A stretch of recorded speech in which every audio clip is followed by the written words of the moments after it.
Good morning, welcome to news analysis. నేను జ్యోత్స్న. డిస్కషన్లోకి వెళ్లే కన్నా ముందు వివిధ పత్రికల్లో వచ్చిన వార్తా కథనాలను ఒకసారి చూద్దాం.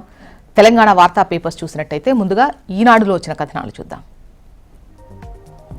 ఈనాడు మనం పైన టాప్లో గనక చూసినట్టయితే కమలానికి ప్రశాంత్ కిషోర్ షాక్ అంటూ బీజేపీ జాతీయ అధ్యక్షుడు ఖాళీ చేసిన స్థానంలో పీకే గెలిచారు. బంకీపూర్లో ఘన విజయం సాధించిన విషయాన్ని ఇక్కడ ప్రస్తావించారు. బ్రిజ్ భూషణ్ నిర్దోషి. మహిళా రెజిడర్లపై లైంగిక వేధింపుల కేసులో ఢిల్లీ కోర్టు తీర్పిది. పోరాటం కొనసాగుతుంది అన్న వినేష్ ఫోగాట్. ఈ నెల 3వ వారంలో యూకే, అమెరికా పర్యటనకు సీఎం రేవంత్ రెడ్డి. సహజీవన బంధాలకు వేధింపుల చట్టం వర్తింపు 498A పరిధిని విస్తరించింది సుప్రీం. ఇక వేగంగా హిల్ట్ అంటూ ప్రధాన వార్తను మీరు చూడొచ్చు. రాష్ట్ర ప్రభుత్వం ప్రతిష్టాత్మకంగా ప్రవేశపెట్టిన హైదరాబాద్ పారిశ్రామిక స్థలాల రూపాంతర విధానం హిల్ట్ పాలసీకి పరిశ్రమల నుంచి ఆశాజనక స్పందన లభిస్తోంది.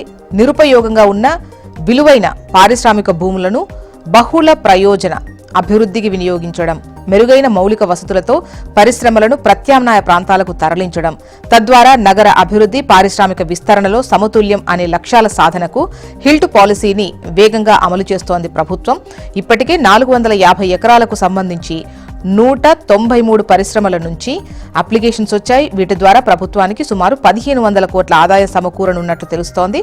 అందుకే హిల్ట్ పాలసీ అమలును మరింత వేగవంతం చేసేందుకు సర్కారు కొన్ని కీలక నిర్ణయాలు తీసుకోనుందని తెలుస్తోంది. ఆ వార్తనే ఇక్కడ హైలైట్ చేస్తూ ఎస్ఆర్ఓ ధరల వర్తింపుకు మరో 3 నెలలు సమయం, పరిశ్రమల తరలింపు గడువు పెంపుకు సంబంధించి కూడా ఇక్కడ ఆలోచిస్తున్నటువంటి విషయాన్ని ఇక్కడ ప్రస్తావించారు. ఇక సింగరేణి సిగలోకి PKOC2 కోల్ బ్లాక్ అంటూ భద్రాద్రి కొత్తగూడెం జిల్లా మణుగూరు ఏరియాలోని Prakasam Khani open cast 2 dip side coal block కేటాయింపుకు సంబంధించి ఉత్కంఠ వీడింది అని చెప్పేసి వార్తనిచ్చారు. ఈ బ్లాక్ సింగరేణికే దక్కింది.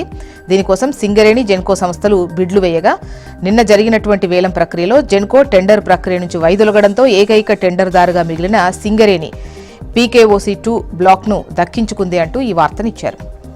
ఇక 25 ఏళ్లు నిరంతరాయ బొగ్గు ఉత్పత్తికి భరోసా. దీనిపై కిషన్ రెడ్డి, అదేవిధంగా భట్టి హర్షం అంటూ ఈ వార్తనిచ్చారు.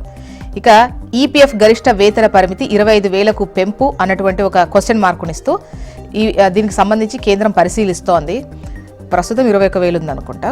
సో 25,000కు పెంచాలి అన్నటువంటి ప్రతిపాదనలు అయితే వచ్చాయి. ఆ దిశగా కేంద్రం ఆలోచిస్తోంది, పరిశీలిస్తోంది అనేదే ఈ వార్త. ప్రస్తుతం 15,000 ఉంది. 25,000గా ఖరారు చేసేందుకు కేంద్ర ప్రభుత్వం కసరత్తు చేస్తోందని ఈ వార్తనిచ్చారు. ఇక ఈడబ్ల్యూఎస్ సర్టిఫికేట్ ఉద్యోగ నోటిఫికేషన్కు ముందు సంవత్సరానిదే ఉండాలి అని చెప్పేసి సుప్రీం ఇచ్చినటువంటి ఆదేశాన్ని ఇక్కడ హైలైట్ చేశారు.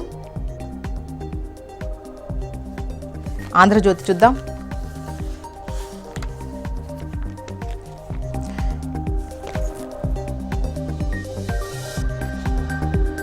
ఇక్కడ మనకు టాప్ లో గనక చూసినట్టయితే బీజేపీ కంచుకోట బద్దలు, బీహార్లోని బంకీపూర్లో ప్రశాంత్ కిషోర్ విజయానికి సంబంధించి ఈ వార్త.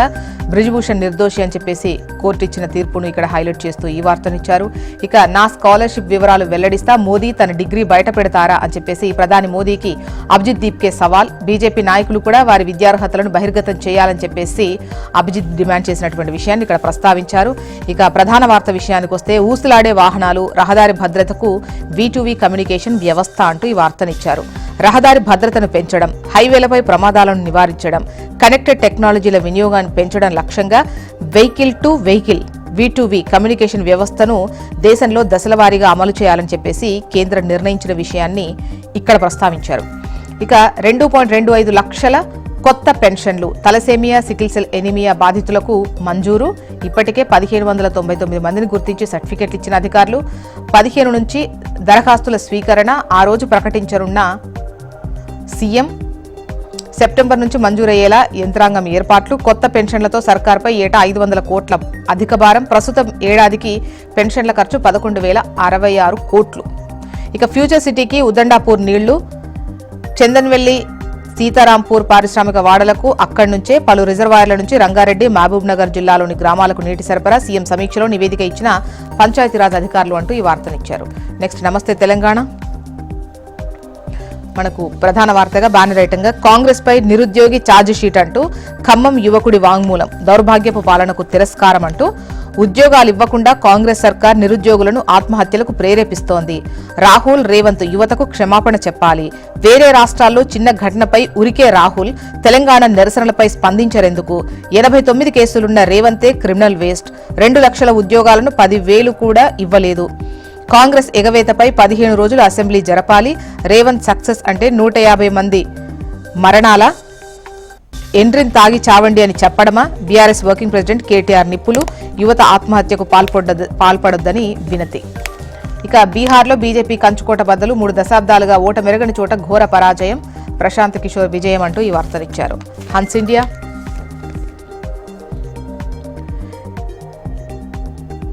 హన్స్ ఇండియాలో మనకు ప్రధాన వార్త చూసినట్టయితే CM Revanth lines up many shops for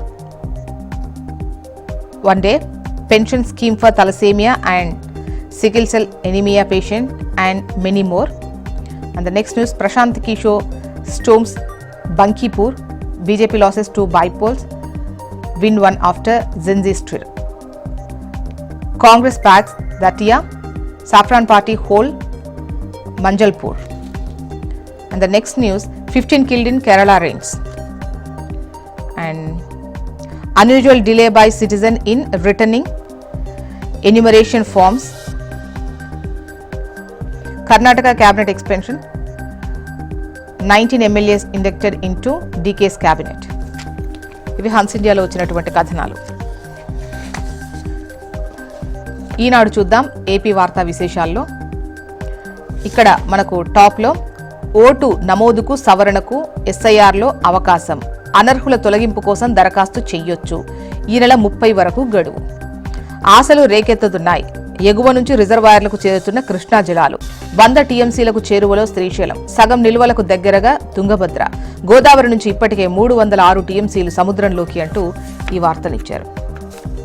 next Andhra Jyothi. ఇక్కడ రీల్స్గా కనుక మనం చూస్తే బీజేపీ కంచుకోట బద్దలు. బీహార్లోని బాంకీపూర్లో ప్రశాంత్ కిషోర్ విజయం. అటు బ్రిజ్భూషణ్ నిర్దోషి. మహిళా రిజర్వ్లకు వేధింపుల కేసుకు సంబంధించి ఢిల్లీ కోర్టు ఆయన పైన ఆరోపణలకు ఆధారాలు లేవని చెప్పేసి నిర్దోషి అని చెప్పినటువంటి విషయాన్ని ఇక్కడ ప్రస్తావించారు. అయితే ఈ తీర్పుకు సంబంధించి పైకోర్టుకు వెళ్తామని చెప్పేసి ఫోగట్ ఏదైతే చెప్పిందో అక్కడే ఇదే హైలైట్ చేశారు. ఇక నా స్కాలర్షిప్ వివరాలు వెల్లడిస్తా, మోదీ తన డిగ్రీ బయట పెడతారా అని చెప్పేసి అభిజిత్ దీప్కే సవాల్ విసిరారు ప్రధానికి. అండ్ ప్రధాని మాత్రమే కాదు, బీజేపీ నాయకులు కూడా వారి విద్యార్హతలను బయట పెట్టాలి అని చెప్పేసి డిమాండ్ చేశారు. నెక్స్ట్ వచ్చేసి ఆధార్లో అసలు ఏం జరిగింది, మోసాలకు మూలాలు ఎక్కడ, నిగ్గు తేల్చేందుకు సిద్ధమైన సర్కార్ అంటూ వార్తనిచ్చారు. ఊసలాడే వాహనాలు, రహదారి భద్రతకు వెహికల్ టు వెహికల్ కమ్యూనికేషన్ వ్యవస్థను తీసుకొచ్చేటువంటి ప్రయత్నం. 2028 అక్టోబర్ 1 నుంచి అన్ని వాహనాల్లోనూ ఈ వ్యవస్థను అమర్చడం అనేది తప్పనిసరట. నెక్స్ట్ సాక్షి. బీసీ నేతలపై రెడ్ బుక్. బాబు సర్కార్ అరాచకాలను ప్రశ్నిస్తే అక్రమ కేసులు, అరెస్టులు. రాష్ట్రంలో యథేచ్ఛగా లాకప్ డెత్లు, ఆత్మహత్యలు, మహిళలపై అఘాయిత్యాలు అంటూ సాక్షి ప్రధాన వార్తనిచ్చింది. ఇక డిఎస్సీ అక్రమాలపై ఉద్యమం ఉధృతం. రాష్ట్ర వ్యాప్తంగా వైఎస్ఆర్సీపీ రౌండ్ టేబుల్ సమావేశాలు. ఇవి సాక్షిలో వచ్చిన కథనాలు. మొత్తానికి ఇవి ఇవాళ వివిధ పత్రికల్లో వచ్చినటువంటి వార్తా కథనాలు. ఇప్పుడు ఒక చిన్న బ్రేక్ తీసుకుందాం. బ్రేక్ తర్వాత డిస్కషన్లోకి వెళ్దాం. Stay tune.